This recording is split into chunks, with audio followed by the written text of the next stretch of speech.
السلام عليكم ورحمة الله وبركاته. الحمد لله رب العالمين. اللهم صل على سيدنا محمد وعلى آل سيدنا مولانا محمد. അള്ളാഹു സുബ്ഹാനഹു വതആല പരിശുദ്ധമായ ഇത്തികാഫിന്റെ നിയത്തോടുകൂടി അള്ളാഹുവിന്റെ ഭവനത്തിലിരിക്കുന്ന ഇരുത്തൊരു സ്വാലിഹായ അമലായി നമ്മൾ സ്വീകരിക്കട്ടെ. നമ്മൾ ഇന്ന് കഴിഞ്ഞു പോയ എല്ലാ ദോഷങ്ങളും അള്ളാഹു നമുക്ക് വിട്ടുപുറത്ത് മാഫാക്കി തരട്ടെ. ശിഷ്ടകാലം പഠിച്ച റബ്ബിന്റെ പൊരുത്തത്തിലായിട്ട് ഇഖ്ലാസോടുകൂടി ജീവിക്കാൻ അള്ളാഹു നമുക്ക് കുടുംബത്തിന് തൗഫീഖ് പ്രദാനം ചെയ്യട്ടെ. അള്ളാഹു സുബ്ഹാനഹു വതആല ഒരു മുഅ്മിനായ മനുഷ്യനെ സംബന്ധിച്ചിടത്തോളം അവനിക്ക് ലഭിക്കുന്ന ഏറ്റവും വലിയൊരു അനുഗ്രഹമാണ് പരിശുദ്ധ റമദാൻ എന്നുള്ളത്. റമദാനിൽ ഇന്ന് നമ്മളൊരു ഫർള് നിസ്കാരം നിസ്കരിക്കുന്നുണ്ടെങ്കിൽ റമദാനിലെത്തുമ്പോൾ ആ ഒരു ഫർളിനിക്ക് 70 ഫർളിൻ്റെ കൂലി അള്ളാഹു കൊടുക്കും. ഒരു സുന്നത്ത് നമ്മൾ നിസ്കരിക്കുന്നില്ല, ആ സുന്നത്തിന് റമദാൻ എന്നുള്ള ഒരു സമയം വന്നു എന്നതുകൊണ്ട് മാത്രം അതിനേക്ക് ഒരു ഫർളിൻ്റെ കൂലി അല്ലാഹു സുബ്ഹാനഹു വ തആല കൊടുക്കണം. അത്രക്ക് മഹത്തമായ പരിശുദ്ധ റമദാനെ കാത്തിരിക്കുന്ന ഒരു സമയത്ത് പരിശുദ്ധമായ ഷഅബാൻ നമ്മളിലേക്ക് കടന്നു വന്നു. പ്രിയപ്പെട്ടവരെ, ചിന്തിക്കേണ്ട ഒരുപാട് കാര്യങ്ങളുണ്ട്. ഷഅബാൻ പലപ്പോഴും അല്ലാഹുവിന്റെ റസൂൽ സല്ലല്ലാഹു അലൈഹി വസല്ലം തങ്ങൾ ഹദീസിൽ പഠിപ്പിച്ചതുപോലെ റസൂലിനോട് സ്വഹാബി ചോദിക്കുന്നുണ്ട്, നബി എന്താ ഷഅബാൻ നിങ്ങൾ ഇങ്ങനെ കൂടുതൽ നോമ്പ് അനുഷ്ഠിക്കുന്നത്? റസൂലുള്ളാഹി സ്വല്ലല്ലാഹു അലൈഹി വസല്ലം തങ്ങൾ കൊടുത്ത മറുപടി ഇങ്ങനെയാണ്, റജബിന്റെയും റമദാന്റെയും ഇടയിലുള്ള ഈ ഷഅബാനിൽ പല മനുഷ്യരും അശ്രദ്ധവാന്മാരാണ്. അതിന്റെ പ്രാധാന്യം പല ആളുകളും കണക്കിലാക്കുന്നില്ല. അപ്പോൾ ആ മാസത്തിലാണ് വാർഷികമായി നമ്മൾ ചെയ്തിട്ടുള്ള അമലുകളുടെ റിപ്പോർട്ട് പടച്ച റബ്ബിലേക്ക് സമർപ്പിക്കുന്നത്. അപ്പോൾ ആ ദിവസത്തിൽ നോമ്പ് അനുഷ്ഠിച്ച് പോകുക എന്നുള്ളത് എനിക്ക് വല്ലാത്ത ഇഷ്ടമാണെന്ന് ഹബീബ് റസൂലുള്ളാഹി സ്വല്ലല്ലാഹു അലൈഹി വസല്ലം. പ്രിയപ്പെട്ടവരെ, റമദാൻ വരുന്നതിന് മുമ്പായിട്ട് ശാരീരികമായി, മാനസികമായി, സാമ്പത്തികമായി എല്ലാ രീതിയിലുള്ള ഒരു വൃത്തിയും ശുദ്ധിയും നമ്മൾ നേടിയെടുക്കണം. എന്നാലേ റമദാനെ കൊണ്ട് കാര്യമുള്ളൂ. റജബിൽ പടച്ച റബ്ബിനെ തിരിച്ചറിഞ്ഞു ഷഅബാനിൽ ഹബീബ് റസൂലുള്ളാഹി സ്വല്ലല്ലാഹു അലൈഹി വസല്ലം തങ്ങളെ ഇത്തിബാ ചെയ്ത ഒരു മനുഷ്യനിക്കാണ് റമദാന്റെ പൂർണ്ണമായ ആ ഫലം ലഭിക്കുന്നത്. അതുകൊണ്ട് മുത്തുനബി പറഞ്ഞു, റജബ് ശഹ്റുല്ലാഹ് വ ശഅബാനു ശഹ്രി വ റമദാൻ ശഹ്റു ഉമ്മത്തി.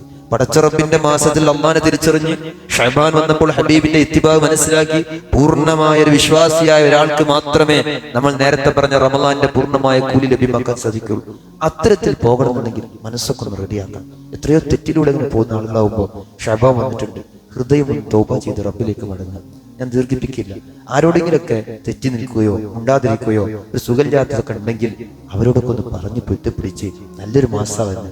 അള്ളാഹുവിന്റെ റസൂൽ പറഞ്ഞില്ലേ, ലൈലത്തുൽ ഖദർ സ്വീകരിക്കപ്പെടാത്ത പല ആളുകളെ കൂട്ടത്തിൽ എണ്ണിയപ്പോൾ തെറ്റി നിൽക്കുന്ന ആളുകൾക്ക് അള്ളാഹു ലൈലത്തുൽ ഖദറിന്റെ പ്രതിഫലം കൊടുക്കൂല. ലൈലത്തുൽ ഖദർ മാത്രമല്ല, കുടുംബബന്ധം വിച്ഛേദിച്ച് തെറ്റി നിൽക്കുന്ന ഒരാൾ ഒരു സദസ്സിലുണ്ടെങ്കിൽ ആ സദസ്സിന് പോലും ഇജാബത്തില്ലെന്ന് പരിശുദ്ധ റസൂൽ സല്ലല്ലാഹു അലൈഹി വസല്ലം. അള്ളാഹുവിന്റെ റസൂൽ ഒരിക്കൽ വളരെ സ്ട്രോങ് പറഞ്ഞത് അത്തരം ആളുകൾ ഒന്നുകിൽ എഴുന്നേറ്റ് പോകണമെന്നാണ്. അത്തരം ആളുകൾക്കും പരിശുദ്ധമായ റമദാനിൽ പ്രവേശിക്കുന്ന വലിയ പരവത്വമൊന്നും ഉണ്ടാവില്ല.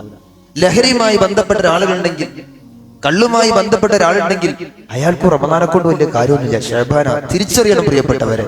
മാറി നിൽക്കാൻ നമ്മൾ തയ്യാറായാൽ സ്വീകരിക്കാൻ പടച്ച റബ്ബ് കൈ നീട്ടി നിൽക്കുകയാണ്. അള്ളാഹു തൗഫീഖ് പ്രദാനം ചെയ്യട്ടെ. സാമ്പത്തികമായ ശുദ്ധിയും വേണം.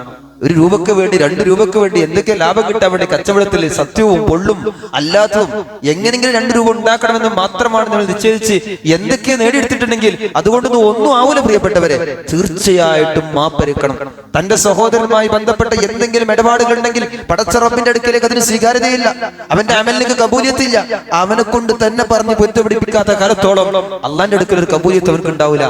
പരിശുദ്ധ റമദാൻ വരുന്നതിന് മുമ്പായിട്ട് അതും നമ്മൾ വൃത്തിയാക്കേണ്ടതുണ്ട്. ഇനി മോശപ്പെട്ട വല്ല സ്വഭാവവും അറിയാത്തതായിട്ട് ഇപ്പം സോഷ്യൽ മീഡിയയുടെ കാലമാണ്. മനുഷ്യന്റെ റിയൽ ലൈഫിനേക്കാൾ മനുഷ്യൻ ആഗ്രഹിക്കുന്നത് റീൽസിലൂടെ എന്തൊക്കെയോ ആളുകൾ ആവണം എന്നുള്ളതാണ്. ഞാൻ ആ വിഷയത്തിലേക്ക് കടക്കല്ല. തിരിച്ചറിയണം, മൊബൈലല്ല നമ്മുടെ ലോകം എന്നുള്ള തിരിച്ചറിവ് നമ്മുടെ പുതിയ തലമുറക്ക് കൊടുക്കണം പ്രിയപ്പെട്ടവർ. ആകെ ഒരു മൊബൈൽ യുഗം മാത്രമായി മാറാണ്. മൊബൈൽ എല്ലാത്തിനും ഉപകാരമാണ്, ആവശ്യമാണ്. ഇന്ന് നമ്മുടെ ഒരു സാമൂഹ്യ സാഹചര്യത്തിൽ നടക്കുമ്പോൾ എല്ലാത്തിനും ഉപകാരം തന്നെയാണ്. പക്ഷേ ഉപകാരവും ഉപദ്രവവും തിരിച്ചറിയാൻ കഴിയാത്ത പക്വതയില്ലാത്ത പലരും പലതും കാട്ടിക്കൂട്ടുമ്പോ അതിന്റെ തിന്മകളായി മാത്രം നമ്മൾ മാറുന്ന കാഴ്ചകളാണ് പരസ്പരമായിട്ടുള്ള ഈ സമയത്തൊക്കെ നമ്മൾ കണ്ടുകൊണ്ടിരിക്കുന്നത്. അതുകൊണ്ട് റമദാൻ വരുന്നതിന് മുമ്പായിട്ട് നമ്മളൊക്കെ മൊബൈൽ ഉപയോഗിക്കുന്ന ആളുകളാണ്.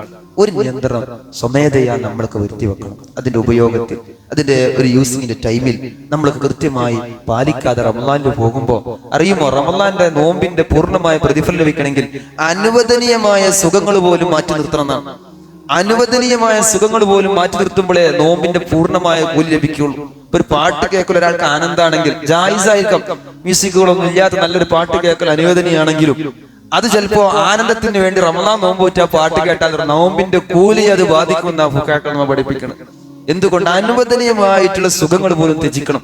അതുകൊണ്ട് പരിശുദ്ധമായ റമളാൻ വരുമ്പോ ഖുർആനിലേക്കൊക്കെ ഒരു ശ്രദ്ധ കൊടുത്ത് അതിന് ഇപ്പോഴേ തുടങ്ങുമ്പോഴേ അന്ന് കിട്ടുള്ളൂ. ഒരു റാഹത്ത് കിട്ടണമെങ്കിൽ ഇപ്പോൾ തന്നെ ഒരു എക്സ്പീരിയൻസ് ചെയ്യണം. ആ മൊബൈൽ ഫോണിലായാലും നമ്മളെ മറ്റു സോഷ്യൽ മീഡിയ ഉപയോഗത്തിലൊക്കെ ഒരു നിയന്ത്രണം വരുത്തി പൂർണ്ണമായി പരിശുദ്ധമായ റമളാനെ സ്വീകരിക്കാൻ മനസ്സുകൊണ്ടും ശരീരം കൊണ്ടും നമ്മുടെ വീടങ്ങളും പരിസരങ്ങളൊക്കെ വൃത്തിയാക്കി പോകുക. അല്ലാഹു സുബ്ഹാനഹു വ തആല നല്ലതൊക്കെ ചെയ്ത് പരിശുദ്ധ റമളാൻ ഇഖ്ലാസോടുകൂടെ സന്തോഷത്തോടൊക്കെ പൂർത്തീകരിക്കാൻ അല്ലാഹു നമുക്ക് തൗഫീഖ് ചെയ്യട്ടെ. അല്ലാഹു സുബ്ഹാനഹു വ തആല നമ്മുടെ ദീനി സംവിധാനങ്ങളൊക്കെ വളരെ റാഹത്തോടെ സന്തോഷത്തോടെ മുന്നോട്ട് കൊണ്ടുപോകാൻ അല്ലാഹു നമുക്ക് തൗഫീഖ് പ്രദാനം ചെയ്യട്ടെ. അസ്സലാമു അലൈക്കും വറഹ്മത്തുള്ളാഹി വബറകാതുഹു.